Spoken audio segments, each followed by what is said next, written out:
సకల ఆశీర్వాదాలకు కారణభూతుడా నీకు వందనాలు. ఇంతవరకు నా తండ్రినైనా పాటల ద్వారా ప్రార్థనల ద్వారా మీరు మహిమ పొందుకున్నందుకు స్తోత్రాలు. ప్రతి ప్రార్థనకి మీరు జవాబిచ్చారు, అందరిని బట్టి కృతజ్ఞతలు ప్రభా. ఈ శ్రేష్టమైన సమయంలో నీ వాక్యం కొరకు మేము అందరం ఎదురు చూస్తూ ఉన్నాం ప్రభా. దుప్పు నీటి వాగుల కొరకు ఆశపడినట్లుగా నా ప్రాణము నీ వాక్యము కొరకు ఎదురు చూస్తూ ఉన్నది నా తండ్రినైనా. అయ్యా, మమ్మల్ని దర్శించండి, మమ్మల్ని బలపరచండి ప్రభా. మమ్మల్ని నిలబెట్టి మహిమ పొందుకోమని యేసు నామములో అడుగుచున్నాము తండ్రి, ఆమెన్ ఆమెన్. కూర్చుందాం. సర్వాధికారియు నిరంతర స్తోత్రార్హుడైన యేసుక్రీస్తు నామంలో మీ అందరికీ నా ప్రేమ వందనాలు, శుభాలు తెలియపరుస్తున్నాను. దేవుడు మిమ్మల్ని మీ కుటుంబాలు దీవించునుగాక. ఎబ్బేజీ చేసిన ప్రార్థన మనము ఒక్కొక్కటిగా ధ్యానం చేస్తూ వస్తున్నాం. ఎబ్బేజీ చేసిన ప్రార్థనలో ప్రాముఖ్యంగా 4 అంశాలు ఉన్నాయని మొదటి అంశం గురించి మనం ధ్యానం చేసాం. మొదటి అంశం ఏంటి చెప్పండి? నీవు నన్ను ఆశీర్వదించు. రెండో అంశము మా సరిహద్దులను విశాలపరచుము. మూడో అంశము నీ హస్తము నాకు తోడుగా ఉండు దయచేయము. ఈరోజు 4వ అంశం గురించి పరిశుద్ధాత్మ దేవుడు మనతో తేటగా మాట్లాడునుగాక. ఆ 4వ అంశం ఏంటో ఒకసారి మీ పరిశుద్ధమైన గ్రంథాలు తెరిచి ధ్యానం చేద్దాం. నాకు కీడు రాకుండా దానిలో నుండి నన్ను తప్పించుము అని ప్రార్థింపగా చాలు. 4వ అంశం ఏంటంటే నాకు కీడు రాకుండా దానిలోంచి నన్ను తప్పించుము అని అంటున్నాడు. వాస్తవానికి కీడు అని అనగానే మనం మదిలో మెదిలే ఆలోచన ఏంటంటే, ఖచ్చితంగా మిమ్మల్ని అడిగితే ఒక మాట చెప్తారు, ఎవరైనా మన ఇంటిలో ఎవరైనా ఒకరు చనిపోతే దాన్ని మనం కీడుగా ఎంచుతాం. అవునంటారా కాదంటారా? అది మన కీడుగా ఎంచడం మాత్రమే కాదు, ఆ కీడు పోవడానికి మనం ఏయో రకరకాల కార్యక్రమాలు చేస్తూ ఉంటాం. వాస్తవానికి బైబిల్ భాష అది కాదు, కీడంటే అది కాదు. ఎవరో చనిపోయారు, ఈ కీడు మాకు తలుగుతుంది లేదా కీడు మాకు ఉంది అని ఎవరో ఏదో చెప్తే దాన్ని మనం పాటించడం, దాని నిమిత్తం మనం ఏం చేస్తామంటే ఏదో కొన్ని ఆచారాలు లేదా కొన్ని అలవాట్లను మనము చేస్తూ ఉంటాం. ప్రత్యేకించి ఎవరైనా ఇంట్లో ఒక ఆయన లేదా ఒక తల్లి ఒక తండ్రో ఎవరో ఒకరు చనిపోతే ఆ ఇంటిలో పెళ్ళిడికి వచ్చిన అబ్బాయి కానీ అమ్మాయి కానీ ఉంటే సంవత్సరం తిరగకుండానే వివాహం చేసేయాలి, లేదంటే కీడు వారి మీద కూడా వస్తుంది అని అంటూ ఉంటారు. రెండవదిగా మనం గమనిస్తే ఏదైనా మనం ఒక ఇంటిని నిర్మించుకున్నప్పుడు, మన ఇంట్లో ఏదైనా నష్టం కలుగుతున్నప్పుడు, ఏదైనా కష్టం కలుగుతున్నప్పుడు, ఏదైనా బాధ కలుగుతున్నప్పుడు, ఏదైనా వ్యాధి కలుగుతున్నప్పుడు, ఏదైనా ఇబ్బందులు కలుగుతున్నప్పుడు, మనకు కష్టార్జితం నిలవలేనప్పుడు మనం అనుకునేది ఏంటంటే కీడుంది ఇంటిలో, వాస్తు బాలేదు ఇంట్లో అని మనం రెండోదిగా మాట్లాడుతూ ఉంటాం. అప్పుడు ఒక సిద్ధాంతిని పిలిపించి అంటాము, అయ్యా సిద్ధాంతి వచ్చిన తర్వాత అంటాడు, ఇవి ఇక్కడ బాత్రూమ్ ఉంది, దీనివల్ల మీకు కీడు వస్తుంది అంటాడు. ఈ దర్వాజా ఎక్కడ ఉండకూడదు, మరొక చోట ఉండాలంటాడు. లేదా ఈ కిటికీ ఎక్కడ ఉండకూడదు, మరొక చోట ఉండాలని అంటాడు. అది మనకు కీడుగా ఎంచుతూ ఉంటాం. మూడవదిగా గమనిస్తే మనకి ఏదైనా ఒక నల్లపిల్లి ఎదురైనా, లేదా భర్త చనిపోయిన ఒక తల్లి ఎదురైనా, లేదా ఒక నల్లకాకి మన ఇంటికి వచ్చి పదే అరుస్తున్నా దాన్ని మనం కీడుగా ఎంచుతూ ఉంటాం.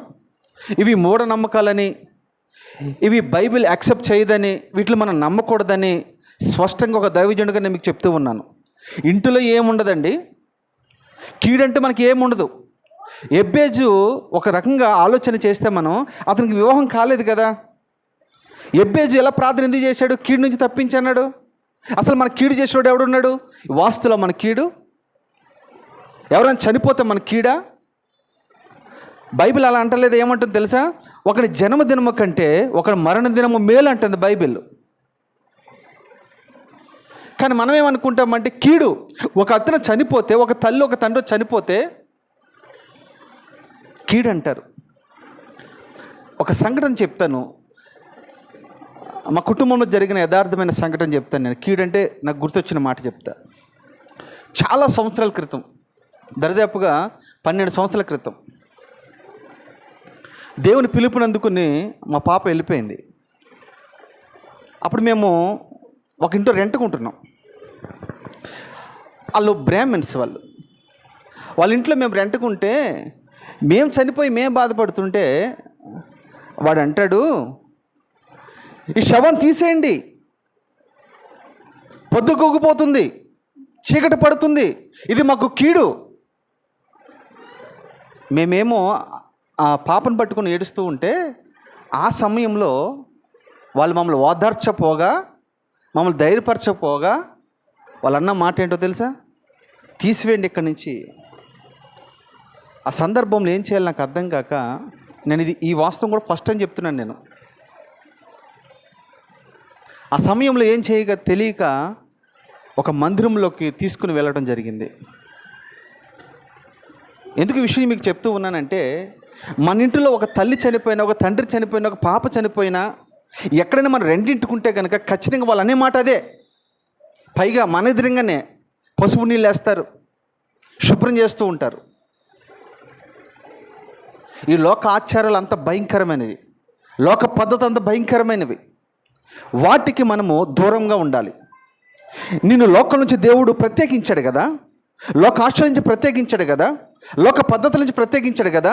నువ్వు ఐగుప్తు నుంచి ప్రత్యేకించబడిన తర్వాత నువ్వు పొరపాటున మళ్ళీ ఐగుప్తు ఆచారాలు నువ్వు పొరపాటున ఆచరించకూడదు. ఈ వాక్యం వింటున్న నా ప్రియ దేవుని బిడ్డలారా, ఇక్కడ నుండి మీరు ఏ వాస్తులు చూడకూడదు, ఏ సిద్ధాంతాలు మీరు చూడకూడదు, ఏ పట్టింపులు మీరు చూడకూడదు. ఇల్లు బాగోలేదని కాదు, నువ్వు లోకానికి వెలుగై ఉన్నావు. నువ్వు ఎక్కడుంటే అక్కడ వెలుగు. దేవుడు నీలో ఉన్నాడు. లోకంలో ఉన్నవాడి కంటే నీలో నాలో ఉన్నవాడు బలవంతుడు, గొప్పవాడని ప్రభు పెట్ట మీకు మనవి చేస్తూ ఉన్నాను. ఇంకా దయచేసి ఆచారాలు విడిచిపెట్టండి, లోక పద్ధతులు విడిచిపెట్టండి. ఏదో పెద్దలు పెట్టిన సిద్ధాంతాలు, ఆచారాలు పొరపాటున మనం పాటించకూడదు. వాళ్ళంటే అజ్ఞాప స్థితిలో ఉన్నారు, వారికంటే దేవుడు తెలీదు, వారికంటే వాక్యము తెలీదు, లేదు వాక్య ప్రత్యక్షత లేదు, దైవ ప్రత్యక్షత లేదు, దేవుని సన్నిధి ప్రత్యక్షత లేదు, ప్రత్యేకించి మన దేశ గురించి వాళ్ళకి తెలియదు. వాళ్ళు అట్లా అంటారు. మీరేం చేయాలి తెలుసా? లేదు తప్పిది, వాక్యము దీన్ని యాక్సెప్ట్ చేయట్లా, వాక్యం ఇలా చెప్పట్లా అని మీరు దాన్ని తిరస్కరించగలిగితే మొదట్లో వాళ్ళకు కొద్ది ఇబ్బంది కలగవచ్చు. తర్వాత కాలక్రమేణా వాళ్ళు కూడా నీ భక్తిని చూసి, నీ విశ్వాసాన్ని చూసి ఏదో ఒక రోజున ఈ మార్గంలోకి వాళ్ళు వచ్చునుగాక. నువ్వు సిద్ధాంతాలు పాటిస్తూ ఉంటే, ఆచారాలు పాటిస్తూ వాళ్ళని ఎప్పుడు నువ్వు ప్రభు యొద్దకు నడిపించేది? కీడంటే ఇళ్లల్లోనో మనుషుల్లోనో ఎవరు ఎదురవుతానో ఇలాంటి కీడు కాదని మరొక్కసారి నొక్కి ప్రభు పేట మీకు మనవి చేస్తూ ఉన్నాను. ఈ లైవ్లో ఈ వాక్యం చాలామంది వింటూ ఉంటారు. దయచేసి ఆ సంప్రదాయాలు విడిచిపెట్టండి. దేవుడు మిమ్మల్ని దీవించును గాక. అసలు బైబిల్ కీడు అంటే ఏంటి? కీడు చేసేవాడు ఎవడు? మనకి ఆలోచన చేస్తే మనకి కీడు చేసేవాడు ఎవడైనా ఉన్నాడంటే ఒకే ఒక్కడు, శత్రువైన సాతాను. వాడే మనకు కీడు చేస్తాడు, అంతే. ఎందుకు కీడు చేస్తాడో తెలుసా? నిన్ను ప్రభు యొద్దకు రాకుండా, ప్రభుని ఆరాధించకుండా, ప్రభుని స్తుతించకుండా, ప్రభుని మహిమపరచకుండా, ప్రభుని సన్నిధిలో ప్రార్థించకుండా వాడు చేయే పనులే అంతా ఇంత కాదు. ఏదో కీడు, ఏదో సమస్య, ఏదో ఒకటి తీసుకొస్తాడు.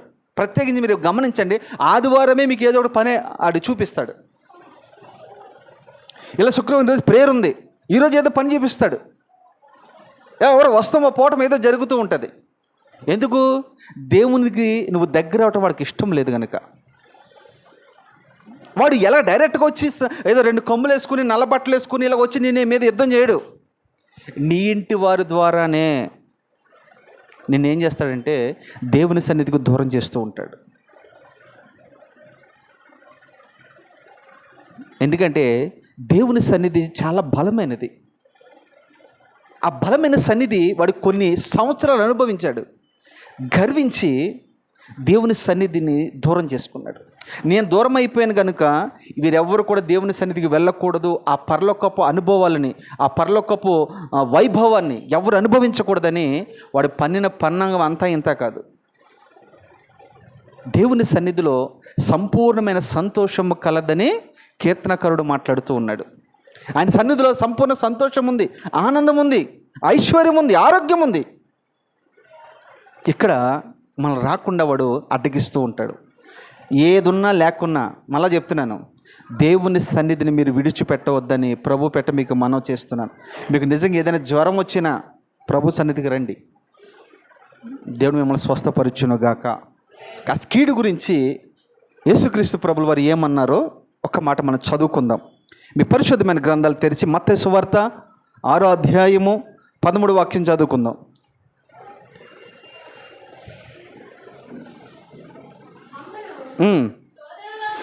మమ్మల్ని శోధనలోకి తేక దుష్టుడి నుండి మమ్మల్ని తప్పించము. చూడండి, యేసుక్రీస్తు ప్రభుల వారు ఈ సందర్భం ఏంటయ్యానంటే, యేసుక్రీస్తు ప్రభువు తన శిష్యులకి ప్రార్థన నేర్పిస్తూ ఉన్నాడు.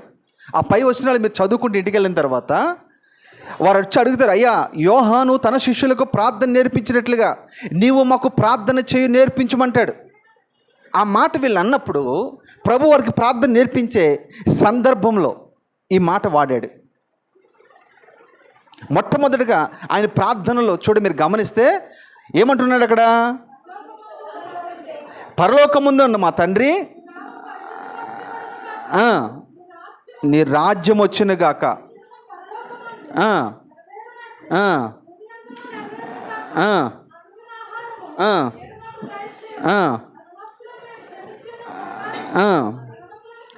క్షమించము. ఈ మాట గుర్తుపెట్టుకు, మమ్మల్ని శోధనలోకి తేగా దుష్టుడి నుండి మమ్మల్ని తప్పించము. యేసుక్రీస్తు ప్రభు వారికి నేర్పించిన ప్రార్థన ఏంటో తెలుసా? శోధనలో నుంచి మమ్మల్ని తప్పించము, దుష్టు నుంచి మమ్మల్ని తప్పించము. ఇది ప్రార్థన. మన ప్రార్థన చేసినప్పుడు ఈ ప్రార్థన మనం చేయాలి. ప్రభా, దుష్టుడు ఉన్నాడు, ఆ దుష్టు చేతుల నుంచి మమ్మల్ని తప్పించు, నా పిల్లల్ని తప్పించు, నా భర్తను తప్పించు, నా భార్యను తప్పించు అని మన ప్రార్థన చేసేవారుగా ఉండాలి. ఎందుకంటే వాడిని మీరు తప్పించుకోగలిగితే ఈ లోకంలో ఎవ్వడు మీకు విరోధి లేడు. దుష్టుడి నుండి, దుష్టత్వం నుంచి మళ్లించబడటమే నిజమైన ఆశీర్వాదమని వాక్యము స్పష్టంగా సెలవిస్తుంది. శిష్యులకు నేర్పించే ప్రార్థన. యేసుక్రీస్తు ప్రభువారే దుష్టుడి గురించి ప్రార్థన నేర్పిస్తూ ఉన్నాడంటే వాడు ఎంత భయంకరంగా ఉన్నాడో మీరు ఆలోచించండి. అందుకని మనము ఇలాంటి ప్రార్థన మనం చేయదుముగాక. యేసుక్రీస్తు నామంలో మళ్ళీ మీకు చెప్తున్నాను, మన దుష్టుడి నుంచి మనకి విడుదల పొందాలంటే, జయించాలంటే ప్రార్థన చాలా అవసరము. నా మందిరము వాక్యపు మందిరం అనలేదు ప్రభు. నా మందిరము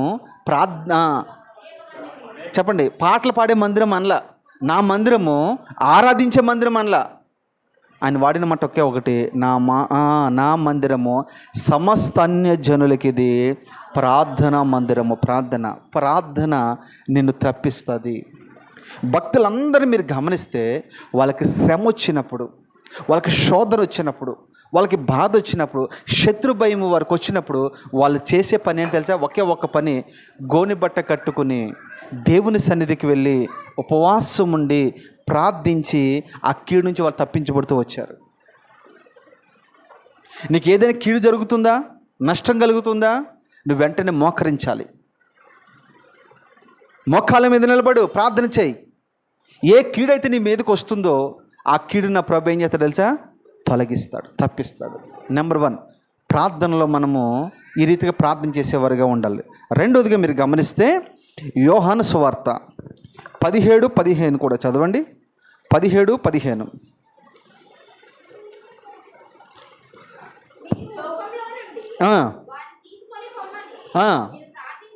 ఇది కూడా శిష్యుల గురించి ప్రార్థన చేస్తున్నాడైనా. నేను ప్రార్థించటం లేదు కానీ దుష్టుడి నుండి. రెండోదిగా ప్రభు ఏమని ప్రార్థన చేస్తున్నాడు వాళ్ళ గురించి చెప్పండి. లోకములో నుండి వారిని తీసుకుని పొమ్మని, అంటే నేను వారిని చంపమని అనట్లేదయ్యా, లోకం నుంచి తీసేసుకోమని నేను అనట్లేదయ్యా. ఏమంటే తెలుసా? దుష్టుడి నుండి వారిని కాపాడమని ప్రభు ప్రార్థన చేస్తూ ఉన్నాడు. మన దేవుడు ఎంత మంచి దేవుడు చూడండి. మన కొరకు ఆయన నిరంతరము విజ్ఞాపన చేస్తూ ఉన్నాడు. దుష్టుడి నుంచి మనల్ని కాపాడాలని నా ప్రభు నిరంతరము విజ్ఞాపన చేస్తూ ఉన్నాడు. భూమి మీద ఉన్నంత కాలము తన శిష్యుల కొరకు, ప్రజలందరి కొరకు చేశాడు. ఆయన చనిపోయిన తర్వాత పరలోకంలో కూడా నీ కొరకు, నా కొరకు తండ్రి కుడిపార్శ్వమున ఆయన విజ్ఞాపన చేస్తున్న విజ్ఞానపు కర్త ఆయన విజ్ఞాపన చేస్తూ ఉన్నాడు. కీడంటే మీకు ఏదో అర్థమవుతుంది. కీడు చేసేవాడు సాతాను చేతిలో నుంచి మనందరూ తప్పించడానికి నా ప్రభు మనకు ప్రార్థన నేర్పించాడు. రెండోది, తన తండ్రితో మాట్లాడదు, అయ్యా వీళ్ళని లోకం నుంచి తీసుకోమని నేను అనట్లేదయ్యా, దుష్టుడి నుంచి వీళ్ళని తప్పించండి, దుష్టు చేతుల నుంచి తప్పించండి అని మన కొరకు ప్రభు ప్రార్థన చేస్తూ ఉన్నాడు. మూడో అనుభవం కూడా మనం చూస్తే యాకోబు పత్రిక 4:7.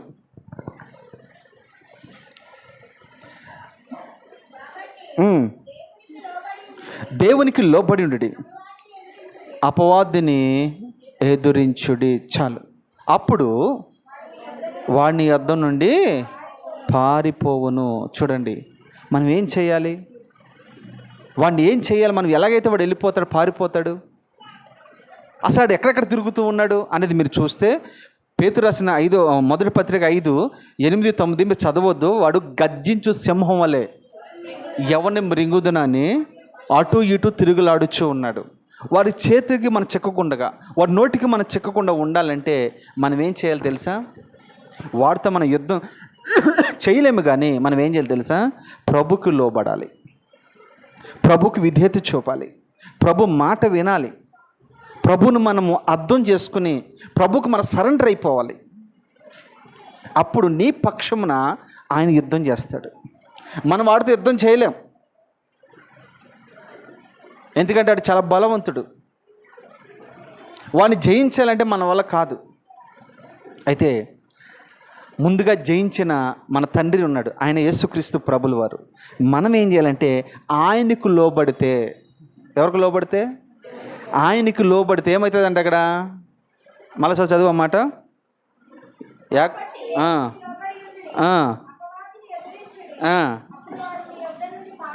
చూసారా, దీనికి దానికి సంబంధం ఉందా? యుద్ధం చేయమన్నాడు అక్కడ, ఫైట్ చేయమన్నాడా, కత్తులు తీసుకోమన్నాడా, డాల్ తీసుకోమన్నాడా?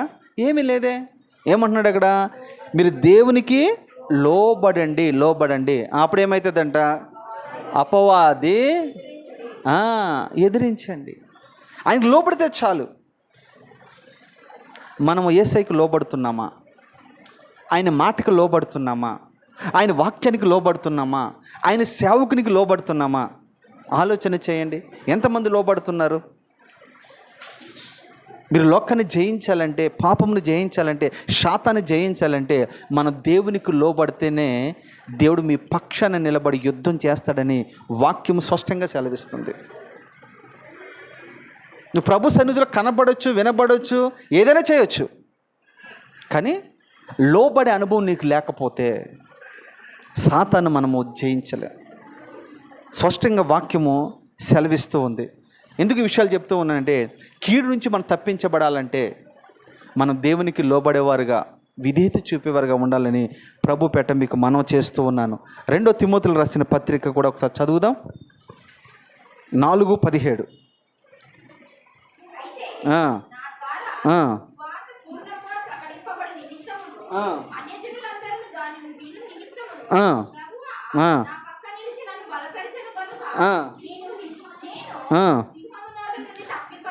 అబ్బా, చూసారా, ఈయన ఎవరు? అపోస్తలుడైన పౌలు. మంచి విశ్వాసి, మంచి వక్తకుడు, మంచి జ్ఞానవంతుడు, ఎన్నో మండుచున్న సంఘాలు కట్టినవాడు, మంచి ప్రార్థనాపరుడు. ఈయన ఒక స్థలంలో సువార్త ప్రకటించడానికి వెళ్తూ ఉన్నప్పుడు అనేక మంది ఆయన మీద ఎదురు తిరుగుతూ ఆయన చంపాలని ఎన్నో రీతిగా ప్రయత్నాలు చేస్తూ ఉన్నారు. కానీ పొరపాటున ఆయన ముట్టుకోలేకపోయారు. కారణం ఏంటో తెలుసా? కారణం ఏంటి? మనం చదువుకున్నాం కదా, అందులో ఏముంది? ఆయన నా పక్కన నిలిచి ఉన్నాడు. ఎవరు? యేసయ్య మన పక్షాన ఉంటాడు, మన ప్రక్కన నిలిచి ఉన్నాడు కనుక నన్ను బలపరిచెను. ఆయన మన ప్రక్కన ఉంటే మనల్ని ఏం చేస్తాడు? ఆయన ఒకటి బలపరుస్తాడు. దేవుడు నీ పక్షాన ఉండాలి, నీ ప్రక్కన ఉండాలి. అప్పుడు నేను బలహీన సమయంలో బలపరిచేవాడుగా ఉంటాడు, ధైర్యం ఇచ్చేవాడుగా ఉంటాడు, సహాయం చేసేవాడుగా ఉంటాడు.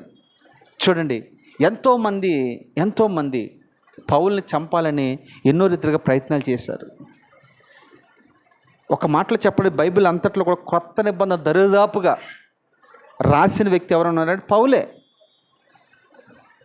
3 ఖండాలు తిరిగాడండి. సువార్తను ప్రకటించాడు, ఎన్నో సంఘాలు కట్టాడు, ఎంతోమంది సేవకులు తయారు చేశాడు, ఎన్నో మందిరాలు నిర్మించాడు. ఎన్ని శోధనలు వచ్చి ఉంటాయి అంటారు చెప్పండి, ఎన్ని శ్రమలు వచ్చి ఉన్నాయంటారు చెప్పండి. అయినా కానీ దేవుడు వాటన్నిటి నుంచి తప్పించగలిగాడంటే కారణం ఏంటంటే పౌలుతో ఎవరున్నారు తెలుసా? యేసుక్రీస్తు ప్రభులు వారు ఉన్నారు. ఆయన నీ పక్షమున ఉండగా ఎవడు నీకు విరోధి? ఆయన ప్రక్కనే నిలిచి ఉన్నాడట. ఆయన ప్రక్కన నిలిచి ఉన్నాడు కనుకనే పౌల్ని ఎవరు ఏమీ చేయలేకపోయారు. రెండో మాట ఏమంటాడు అక్కడ? నేను సింహపు నోట నుండి కూడా, ఎవరి సింహము? ఇంత పేతురుపత్రికలో పేతురు అన్నాడు కదా, గర్జించు సింహమే సాతాను, ఎవను మృంగుదునా తిరుగులాడుతూ ఉన్నాడు. వాడు నోటకి చిక్కకుండా పౌలుని దేవుడు తప్పించుకుంటూ వచ్చాడు. కారణం ఏంటంటే పౌలు దేవునికి సరెండర్ అయిపోయాడు, దేవునికి లోబడ్డాడు, దేవునికి విధేయత చూపాడు. అమ్మా, సాతానుని జయించాలి నువ్వెంత పరుగులాడు నువ్వేం చేయలేవు. కానీ నేనేమంటానంటే నువ్వు దేవునికి లోబడు, దేవునికి అప్పగించు. ప్రభా, నేను నీకు లోబడుతున్నాను, నా పక్షం నువ్వు ఉండి కార్యం చేయ ప్రభా అని చిన్న ప్రార్థన చేయగలిగితే నా దేవుడు సంతోషంగా నీ పక్షం నిలబడి యుద్ధము చేయునుగా. యుద్ధము యెహోవాదే. రాజులు మనకి ఎవరు లేరు, శూరులు ఎవరు లేరు, కానీ యుద్ధము యెహోవాదే. దేవుడు మన పక్షమునున్నాడు. సింహపు నోటి నుంచి ఎవరిని తప్పించగలిగాడు చెప్పండి? పౌలుని తప్పించగలిగాడు. ఇదే మాట మీరు గమనిస్తే సింహపు నోట్ల నుంచి తప్పించిన వాళ్ళలో ఒకటి. రెండవదిగా చూస్తే దావీదు ఉన్నాడు. దావీదుని కూడా దేవుడు సింహపు నోటి నుంచి తప్పించాడు. ఇదే తరహాలో మీరు చూస్తే దానియేలుని కూడా సింహాల నోట్ల నుంచి దేవుడు తప్పించాడా లేదా? తప్పించగలడు. ఎందుకని వీళ్ళు తప్పించబడ్డారు? ఆ కీడు నుంచి ఎందుకు తప్పించబడ్డారు వీళ్ళు? దేవునికి లోపడటం వల్ల. అంతే, కారణం ఏమీ లేదు. లోపడటం అంటే అర్థం ఏంటి? మీ భాషలో చెప్పండి, లోపడటం అంటే అర్థం ఏంటి?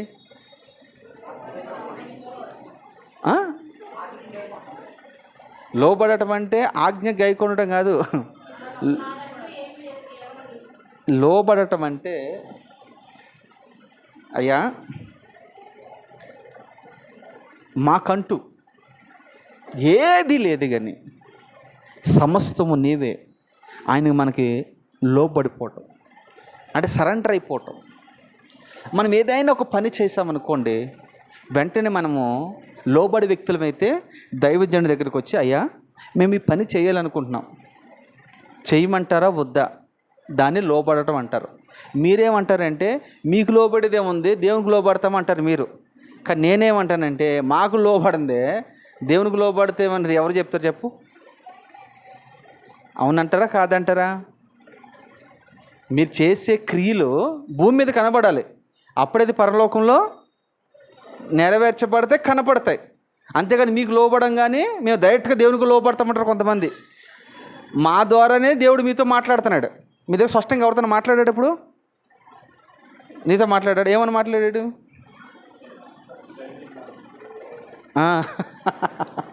నేనేమంటున్నానంటే ప్రతి ఆదివారం, ప్రతి శుక్రవారం నేను కానీ సేవకురాలు కానీ ఇక్కడ నిలబడినప్పుడు మాట్లాడేది మేము కాదు. ఎవరు మాట్లాడేది? పరిశుద్ధాత్మ. ఇది నమ్ముతారు మీరు, ఇలా మేము మాట్లాడేది అంటున్నారు. దేవుడు మీతో మాట్లాడుతున్నప్పుడు ఆ మాటకి మీరేమవ్వాలి?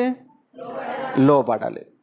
మాట అదే బలి అర్పించుట కంటే, అది బలి అర్పించుట కంటే మాట వింటూ శ్రేష్టం కదా. మనం ఎప్పుడు లోబడాలి. మీరు ఎక్కడెక్కడికో వెళ్ళిపోతారు, ఏదేదో చేసేస్తారు. ఇక్కడికి వచ్చిన తర్వాత హల్లెలూయా స్తుతి మహిమ ఎల్లప్పుడు చేసేస్తారు ఇక్కడ. అప్పుడు దీన్ని బైబిల్ ఏమంటుందో తెలుసా? వేషధారులారా అందరూ వేషధారంగా ఉండొద్దు. ఏదైనా సరే మొదటిగా వాక్యానికి లోబడండి. Very next దైవజనుడికి లోబడండి. అప్పుడు మీరు కీడులో నుంచి తప్పించబడతారు. ఎందుకో తెలుసా? మీరందరి కొరకు సేవకురాలైనా నేనైనా మా గుండెల్లో పెట్టుకుని మీ కొరకు రోజు ప్రార్థన చేస్తాం. మాకు విరోధంగా మీరు ఉన్నారు, మాట వినలేదనుకో, మీ గురించి మేము ప్రార్థన చేసినా, ఒకవేళ మీకు కావాలని చేసినా ఆయన ఏమంటాడు? రిజెక్ట్ చేసేస్తాడు దాన్ని, అప్లికేషన్ తీసుకోడైనా. ఇది నేను చెప్పిందా బైబిల్ చెప్పిందా మీరు చెప్పండి? ఎలా చెప్పగలరు మీరు? అసలు చప్పట్లు కొట్టిందా తల్లికోసారి గట్టిగా? రైట్, కరెక్ట్గా చెప్పామమ్మా, నిజమే. సమూయేలు ఎవరిని బట్టి ఏడ్చాడు? ఎందుకని? దాచిపెట్టుకున్నాడు. కొంతమంది బలిసిని దాచిపెట్టుకుంటారు. మాకేం పెడతారు తెలుసా? బక్క చిక్కుని పెడతారు. తెలుసా మీకు? ఈ బలిసిన ఏంటి తెలుసు కదా మీకు? నేను చెప్పాల్సిన దాంట్లో మీరు బారి తేరారు. సేవకులు వచ్చినప్పుడు ఏం చేస్తారు చెప్పండి? బలిసినవన్నీ చెప్పండి రా, నిజంగా ఇది వాస్తవా కాదని నేను చెప్పేది. మరి మౌనంగా ఇది మాకు తెలియదు అన్నట్టు చేస్తున్నారు మీరు చుట్టాలు ఎక్కడైనా మీరు పెళ్ళిళ్ళు ఇక్కడ చర్చిలో ఫంక్షన్ జరిగినప్పుడు బలిసిన వాటి అన్నీ మీరు ఏం చేస్తారు? పక్కన పెడతారు, లేదా కప్పు పెడతారు, చేస్తారు. లేదా ఎవరికైనా వేసినప్పుడు ఏం వేస్తాం మనము? బక్క చిక్కిపోయినాయి, చీకిపోయినాయి, కరిగిపోయినాయి, నలిగిపోయినాయి వేస్తాం. ఎవరికి? అని మనకు అది మన వల్లే వస్తే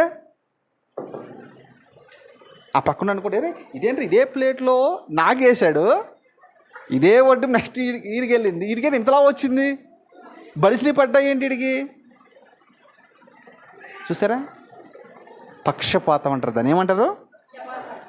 దేవుని సన్నిధిలో పక్షపాతం ఉండకూడదు. దైవజనుని ప్రేమించలేని నువ్వు దేవుని ఏం ప్రేమిస్తావు చెప్పండి? నీ కళ్ళ ముందు సహోదరుని నువ్వు ప్రేమించలేని వాడివి దేవుని ప్రేమించడానికి నడుస్తుంది అది? అవునంటారా కాదంటారా? మీరు కీడు నుంచి తప్పించబడాలంటే ఇక్కడ దైవజనుడు మీ విషయంలో ఎక్కడ దుఃఖపడితే ఎవరికి నష్టము? మాకు నష్టమా మీకు నష్టమా? కొంతమంది మూర్ఖంగా పోతున్నారు. పోనండి, ఆ మూర్ఖంగా పోయినోడికి నేను చెప్పను, నా నోటితో అనకూడదు, అన్నీ జరిగిపోతాయి నా నోటితో అంటే. అందుకే నేను ఎవరిని పొరపాటున అన్నట్ల. మూర్ఖంగా మనం వెళ్ళకూడదు. మూర్ఖంగా నువ్వు వెళ్ళావంటే సౌలు మూర్ఖంగా పోయాడు. ఏం జరిగింది చెప్పండి? ఏం జరిగింది? నష్టం. సాతాను కీడులో పడిపోయాడు.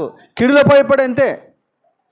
ఆ కీడుని తప్పించమని మళ్ళా ఎన్నో స్థలాలకు వెళ్ళాడు, ఎంతోమందిని సంప్రదించాడు. కానీ మళ్ళీ పరుగున ఎవరి దగ్గరికి వెళ్ళాడు తెలుసా? గారడి వాళ్ళ దగ్గరికి వెళ్ళాడు. కర్ణ పిశాచి దగ్గరికి వెళ్ళాడు.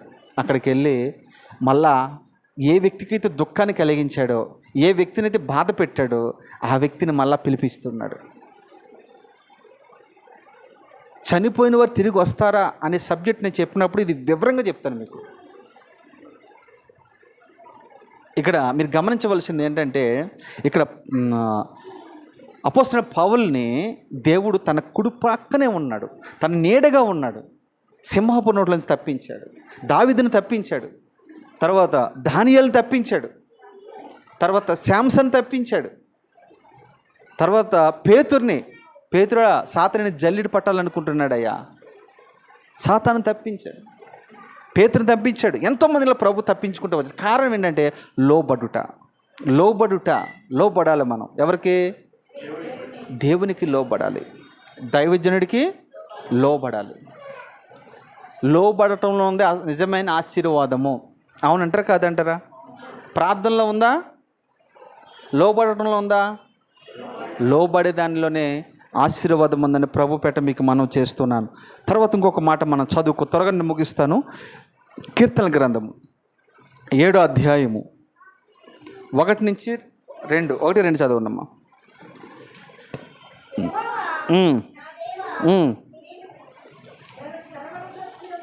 నేను శరణం జోచి ఉన్నాను. అంటే శరణం అంటే నిన్ను ఆశ్రయించాను, నన్ను తరుము వారి చేతిలో నుండి నన్ను తప్పించుము. నన్ను తప్పించుడు ఎవ్వడు లేకపోగా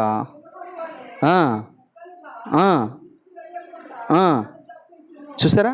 2 విషయాలు జాగ్రత్తగా మీరు గమనిస్తే ఇక్కడ ఈ మాట దావీదు మాట్లాడుతూ ఉన్నాడు. ఎప్పుడు మాట్లాడుతాడు, ఏ విషయంలో మాట్లాడుతున్నాడు ఇక్కడ అని మీరు ఆలోచన చేస్తే,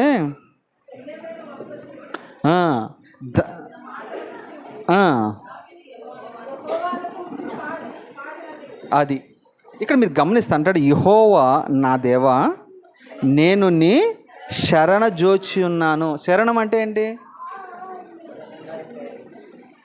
శరణ జోచడం అంటే నిన్ను ఆశ్రయించాను, అంతే. నిన్ను ఆశ్రయించాను, లేదా నీ చెంత చేరాను, లేదా నీ చేతి నీడకు వచ్చాను ప్రభా, లేదా నీ సన్నిధికి వచ్చాను ప్రభా. సన్నిధికి వస్తేనే, దేవుని ఆశ్రయిస్తేనే తప్పిస్తాడు దేవునిలో నుంచి ఆయన. ఇది మీకు బాగా గుర్తుపెట్టుకోవాలని విషయం. మీరు అనారోగ్యంతో అల్లాడిపోతున్నారు, దేవుని సన్నిధికి రండి, మిమ్మల్ని తప్పిస్తాడు. మీరు అప్పుల్లో కూరుకుపోయారు, సతమితం అవుతున్నారు, ఏం చేయాలో అర్థం కావట్లేదు, మీరు వెంటనే దేవుని సన్నిధికి రావాలి. కుటుంబంలో ఎన్నో సమస్యలు, నెమ్మది లేక సమస్య, ఎన్నో రకరకాల ఇబ్బందులు పడుతున్నారు, మీరు వెంటనే దేవుని సన్నిధికి రావాలి. మనం ఏం చేస్తామంటే ఈ సమస్యలు వచ్చినప్పుడు దేవుని సన్నిధి దూరం అయిపోతాం. అవునంటారా కాదంటారా? సమస్యలు వచ్చినప్పుడే మనం దేవుని సన్నిధి వెతకాలి ఎక్కువగా. కానీ మనం ఏం చేస్తామంటే సమస్యలు వచ్చినప్పుడు దేవునికి దూరం అయిపోతూ ఉంటాం. అలా పొరపాటున మనం ఉండకూడదు. కీడు నుంచి తప్పించేది ఎబ్బేజ్ని ఎవరు? ఆయన తెలుసుకున్నాడు.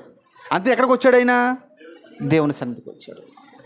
ఆశీర్వదించేది ఆయనని తెలుసు, ఆశీర్వదించేది ఆయనని ఎబ్బేజ్కి బాగా తెలుసు. రెండో మాట, నా సరిహద్దులు విశాలపరిచేది ఆయనని ఆయనకి బాగా తెలుసు. మూడోది, ఆయన హస్తము తోడుగా ఉంటే నేను ఏదైనా చేయగలన సంగతి ఆయనకి తెలుసు. నాలుగవదిగా అంటాడు, ప్రతి కీడు నుండి నన్ను తప్పించగల శక్తిమంతుడు ఆయన ఒక్కడే, ఆయన సన్నిధి ఒక్కడే అని ఎబ్బేజు గమనించాడు. ఎబ్బేజు కంటే ముందు దరిదాపుగా ఒక 70-80 మంది సహోదరులు ఉన్నారు. వారెవరికి లేని గొప్ప ఆధిక్యత ఇతనికి ఒక్కడికి ఎందుకు కలిగిందో తెలుసా? దేవుని ఆశ్రయించాడు, దేవుని ఆశ్రయించాడు, దేవుని సన్నిధి వెతికాడు, దేవుని బలాన్ని గమనించాడు, ఆయన బాహు ఏంటో అర్థం చేసుకున్నాడు. మనం ఈ రోజున ఒక్క మాటలో చెప్పాలంటే మనం ఈ రీతికి ఆశీర్వదించబడకపోవడానికి కారణాలు ఏంటో తెలుసా? ఆయన సన్నిధి వెతకకపోవటమే, ఆయన సన్నిధికి రాకపోవటమే. దేవుని సన్నిధి మీరు వెతికితే దేవుని సన్నిధిలో పర్వతములు సైతము ఏమైపోతున్నాయంట? మైనమ వలె కరిగిపోతూ ఉన్నాయి. నా ప్రియ దేవుని బిడ్డలారా, కీడు నుంచి తప్పించేది ఆయన ఒక. అది ఎలాంటి కీడైనా సరే, చెప్పుకోలేని సమస్య ఏదైనా సరే, ఆయన సన్నిధిలో ప్రతి దానికి పరిష్కారం ఉందా లేదా? ఆయన సన్నిధి పరిష్కారం మనకి. కానీ అందుకని అంటాడు ఒక మాట, రుచి చూచి. అది మనము ఏదైనా తిని చూస్తేనే అర్థమవుతుంది. అర్థమైందా? దేవుని మనం రుచి చూడందే మీకు దేవుని సన్నిధి గురించి అర్థం కాదు, దేవుని కార్యాల గురించి మీకు అర్థం కాదు. రుచి చూడాలంటే ఆయన సన్నిధికి రావాలి.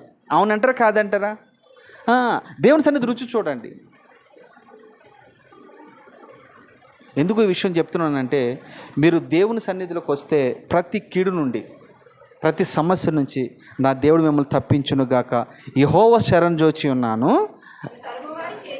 నన్ను తరుము వారి చేతిలో నుండి. మనల్ని ఎవరు తరుముతున్నారు? సాతాను తరుముతున్నాడు. ఇంకెవరు తరుముతున్నారు మనల్ని? చాలామందిని అప్పులు తరుముతూ ఉంటాయి. తరుముతాయి లేవా? తరుముతున్నాయి లేవా? మనం ఎందుకు అప్పులు చేయాలి అసలు?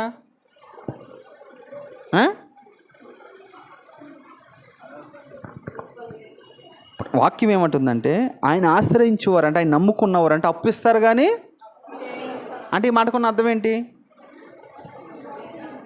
దేవుని ఆశ్రయించే వారికి జ్ఞానం ఉంటుంది. జ్ఞానవంతురాలు తన ఇంటిని, మూఢురాలు తన ఇంటిని. అది మనం ఆయన ఆశ్రయించేవారుగా ఉంటే అప్పు చేయవు, అప్పిస్తావు, తలగా ఉంటావు, తోకగా ఉండవు. నీతిమంతులు భిక్షాటన చేయుట నేను చూడలేదని దావీదు మాట్లాడుతూ ఉంటాడు. నేను బాల్యం నుండి చూస్తున్నాను, ఇప్పుడు వృద్ధాప్యానికి వచ్చాను, నీతిమంతులు భిక్షాటన చేయుట నేను వినలేదు, నేను చూడలేదంటాడు. మనల్ని అప్పుల వారు తరుముతూ ఉంటున్నారు, రోగాలు మనం తరుముతూ ఉంటాయి, ఆర్థిక సమస్యలు మనం తరుముతూ ఉంటాయి. ఏదేదో సమస్య మనం తరుముతూనే ఉంటాయి.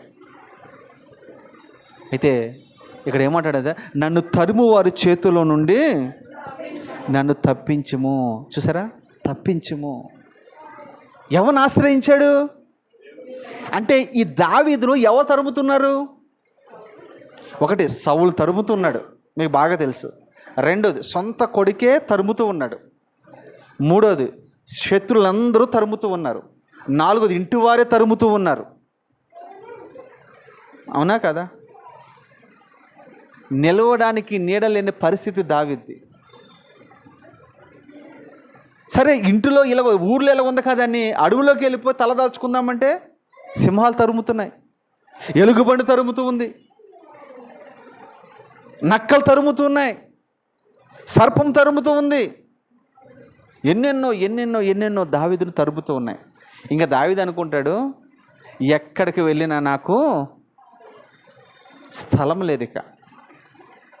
అయితే ఒకడు ఆలోచించాడు, ఎక్కడెక్కడికో పారిపోయేదానికంటే నేనేం చేయాలి తెలుసా? దేవుని మందిరాన్ని, దేవుని పాదాలని, దేవుని వాక్యాన్ని ఆశ్రయించడం బెటరు. సరెండర్ అయిపోవడం అంతే. ఉగ్రత తీరిపోయే వరకు దేవుని సన్నిధిని మనం ఆశ్రయించేవారుగా ఉండాలి. నీకు ఎలాంటి సమస్య ఉన్నా అక్కడికి పారిపోయి, ఇక్కడికి పారిపోయి, లేదు అది పారిపోతుంది, ఇటు పారిపోతుంది, ఈ రూమ్ మారుతా, ఆ రూమ్ మారుతా, లేకుంటే ఈ ఉద్యోగం మారుతా, ఆ ఉద్యోగం మారుతా, లేదా ఈ కంపెనీ మారుతా, ఆ కంపెనీ మారుతా, ఎన్నైనా నువ్వు మారు. తరిమే వాళ్ళు ఎక్కువ అవుతారు కానీ తక్కువ కారు. మీకు ఒక విషయం అర్థం కాదని చెప్తాను. యాకోబుని లాభం తరుముతూ ఉన్నాడు.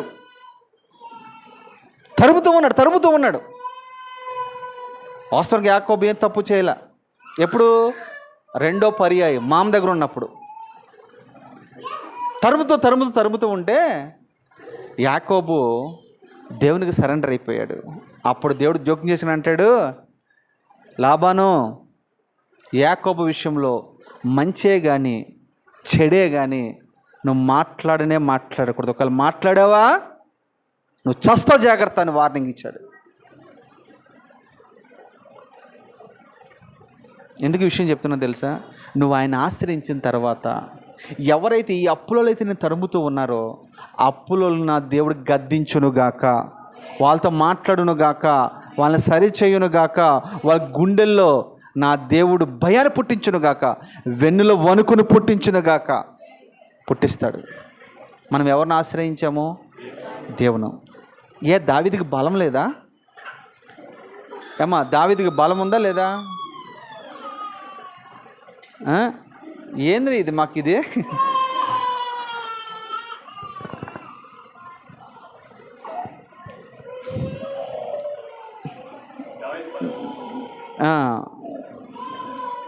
ఇక్కడ దావీదు బలం ఉందా లేదా? బలం కలిగిన వాడా లేదా? అయినప్పటికీ కూడా ఎంత బలం ఉన్నా దేవుని సన్నిధిని ఆశ్రయించాడు. మనలో చూడండి, కొద్ది ధన బలం ఉంటే దేవుని సన్నిధికి రాము, ఉద్యోగ బలం ఉంటే దేవుని సన్నిధికి రాము, బ్యాంకు బ్యాలెన్స్ అనే బలం ఉంటే మన దేవుని సన్నిధికి రాము, బలం ఉంటే రాము, కుల బలం ఉంటే రాము. అవునా కదా? ఎన్నో బలాలు దేవుని సన్నిధికి రాకుండా అడ్డగిస్తూ ఉన్నాయి. కానీ దేవుడు అవన్నీ ప్రక్కన పెట్టి దేవుని సన్నిధిని ఆశ్రయించాడు. తరుము వారందరూ కూడా నాశనం అయిపోయారే కానీ దావీదు చక్కగా నిలబడగలిగాడు. తర్వాత దాని కింద మాట మీరు చూస్తే,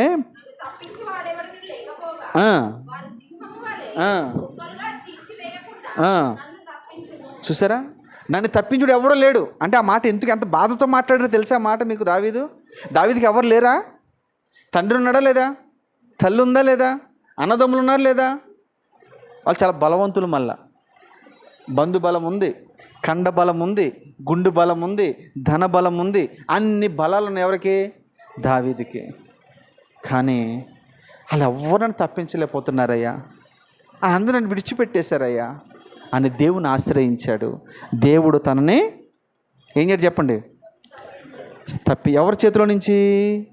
సింహపు చేతిలో నుంచి తప్పించగలిగాడు. చివరి మాట నేను చెప్పి ముగిస్తాను ఆ మాటలు. కీర్తన గ్రంథం 22:8 కూడా చదవండి ఒకసారి.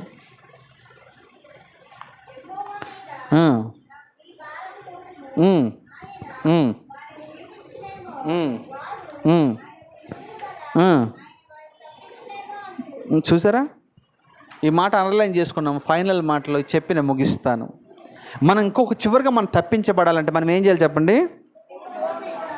యెహోవా మీద నీ భారము మోపము. ఎవరి మీద భారం మోపాలి? మనకి ఏదైనా అప్పుల సమస్యల్లో ఉన్నాము, బాధల్లో, ఏదైనా బాధ కావచ్చు, మనం ఎవరి మీద మోపాలి? ఇప్పుడు మనుషుల మీద మోపుదాం అలవాటు మనకి, అవునా కదా? ఎవరైనా పొరపాటున పరామర్శించడానికి వెళ్ళారనుకో, వాళ్ళ మీద మోపేస్తారు. నిజం చెప్తున్నానమ్మా నేను. ఇది ఫోన్లో ఏదో ఆపదలో ఉన్నారు, కొద్దిగా 4 మాటలు చెప్పి ధైర్యపరుద్దామని అంటే వాడిని ఇరికిస్తారు అందులో. అలా ఇరిక్కిపోయిన వాళ్ళు అగ్రగణ్యం నేనే. అందుని విషయాలు చెప్తున్నాను మీకు. మధ్యలోకి వెళ్ళి మాట్లాడితే ఇరికిచ్చారు. కానీ ఇక్కడ దావీదు భారం ఎవరి మీద వేయలా.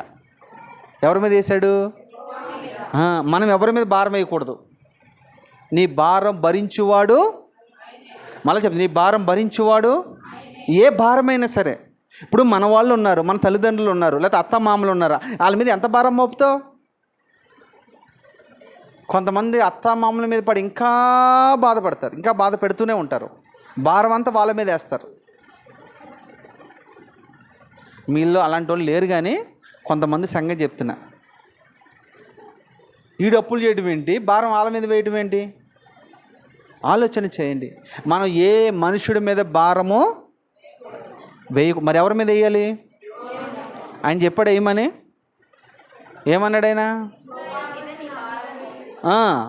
అప్పుడు ఆయన నిన్ను, మరి ఆ మాట చెప్పరా, అదొకటే చెప్తాడు మీరు. యెహోవా మీద నీ భారము వేయము, అప్పుడు ఆయన నిన్ను విడిపిస్తాడు. రెండోది అంటాడు, ప్రయాసపడి భారం మోస్తున్న సమస్త జనులారా నా యొద్దకు రండి, నేను మీకు విశ్రాంతిని ఇస్తాను. విశ్రాంతి అంటే నెమ్మది, విశ్రాంతి అంటే సమాధానము, విశ్రాంతి అంటే ప్రశాంతత. అర్థమైంది మీకు? విశ్రాంతి అంటే, విశ్రాంతిలో ఉన్నవాడు ఏం చేస్తాడు? కలవడబడ్డాక. విశ్రాంతి అంటే నిద్రపోవటమే. నిద్రపోయినట్టుగా ఏం తెలుస్తాయా? అప్పులు తెలుస్తాయా? చెప్పండి, తెలుస్తాయా?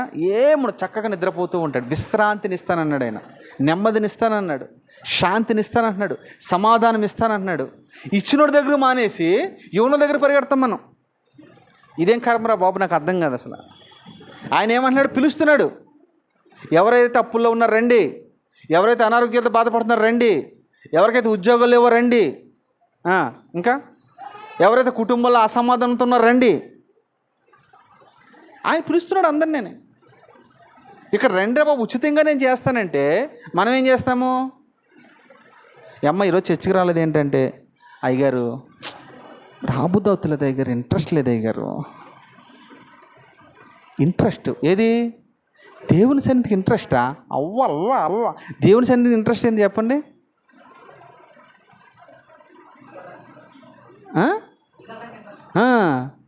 ఇంటికి వెళ్తే ఇంట్రెస్ట్ ఉందా? ఉంది. పార్కులకు వెళ్తే ఇంట్రెస్ట్ ఉందా? ఉంది.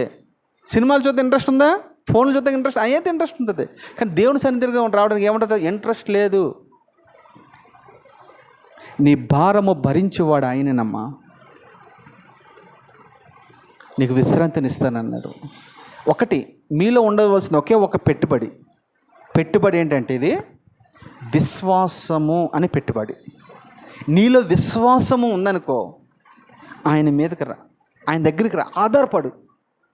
అయ్యా నీవు తప్ప నాకు ఎవరూ లేరయ్యా, ఈ పరిస్థితి నుంచి గట్టెక్కించేది నువ్వే అని ఆయనకి సరెండర్ అయిపో. అలా విడిపించిన వాళ్ళు ఎవరైనా ఉన్నారు బైబిల్ అంటే? చాలామంది నా దేవుడు విడిపించాడు. నీ భారములు యెహోవా మీద మోపము, ఆయన నిన్ను విడిపించాడు లేదా తప్పిస్తాడని వాక్యము సెలవిస్తుంది. రెండో మాట అందులో చదివితే, రెండోది, వాడు ఆయనకి ఇష్టుడు కదా. చూసారా, ఎవరన్నది మాట? బయట వాళ్ళు అంటున్నారు. ఎవరన్నారు ఈ మాట? శత్రువులు మాట్లాడుతున్నారు ఈ మాట. దావీదు మాట్లాడట్లా, దావీదును తరిమేవారు మాట్లాడుతున్నారు, దావీదుకు కీడు తీసుకువచ్చేవారు మాట్లాడుతున్నారు, దావీదుని చంపాలని ప్రయత్నం చేసేవారు మాట్లాడుతున్నారు, దావీదుని ఇష్టం లేని వారు అందరూ మాట్లాడుతున్నారు ఈ మాటల. ఏ మాట? ఎందుకు దావీదు దేవునికి ఇష్టడయ్యాడు చెప్తారా మీరు? దావీదు దేవునికి ఎందుకు ఇష్టడయ్యాడు?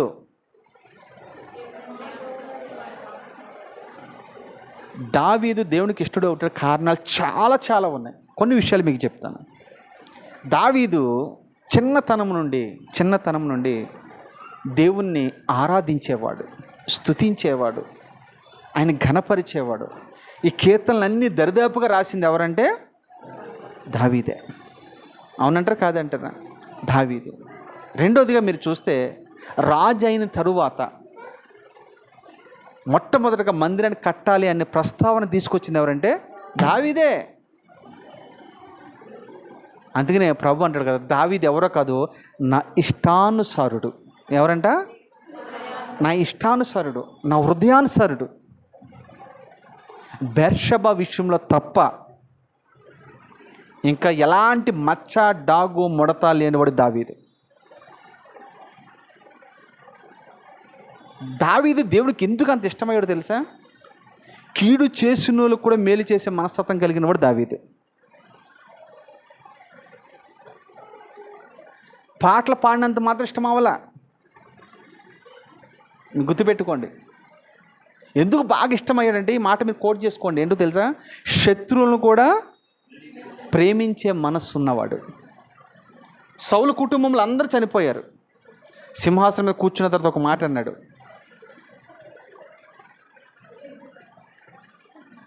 ఏమన్నాడు ఆ మాట చెప్పండి? నేను రుణము తీర్చుకున్నటకు, నేను ఉపకారము చేయుటకు సౌలు కుటుంబంలో ఇంకెవరైనా మిగిలి ఉన్నారా అని అడిగాడు. వాస్తవానికి మనమైతే ఏమంటామంటే ఇంకెవరైనా మిగిలి ఉంటే వేసేయండి అని అంటాం మనం. కానీ దావీదు మనస్తత్వం ఏంటి తెలుసా? ఇంకెవరైనా మిగిలి ఉన్నారా, యోనాతాన్ని బట్టి ఉపకారము చేయుటకు ఎవరైనా మిగిలి ఉన్నారని అడిగాడు. అయ్యా, యోనాతానికి ఒక కుంటివాడు అక్కడ ఉన్నాడయ్యా, పిలిపించాడు, తన ఇంట్లో స్థానం ఇచ్చాడు, తన బల్ల దగ్గర స్థానం ఇచ్చాడు. నిజంగా చెప్పాలంటే నేను సమూయేలు గ్రంథాన్ని మీకు వెంబడి వచ్చిన చెప్పేటప్పుడు ఇవన్నీ వివరంగా చెప్తాను. అద్భుతం ఏంటో తెలుసా? తన భోజన బల్ల చుట్టూత సదాకాలము మెషిబోషెతుని పోషించగలిగాడు.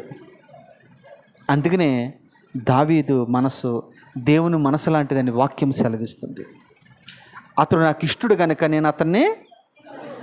మనం దేవునికి ఇష్టడు కావాలంటే మనం ఏం చేయాలి? అప్పుడప్పుడు రావాలా? దేవుని ఇష్టానుసారమైన జీవితాన్ని మనం జీవించినప్పుడే దేవునికి నువ్వు ఇష్టడుగా మార్చబడతావు. ఒక వ్యక్తికి ఇష్టపడాలంటే ఏం చేయాలి చెప్పండి?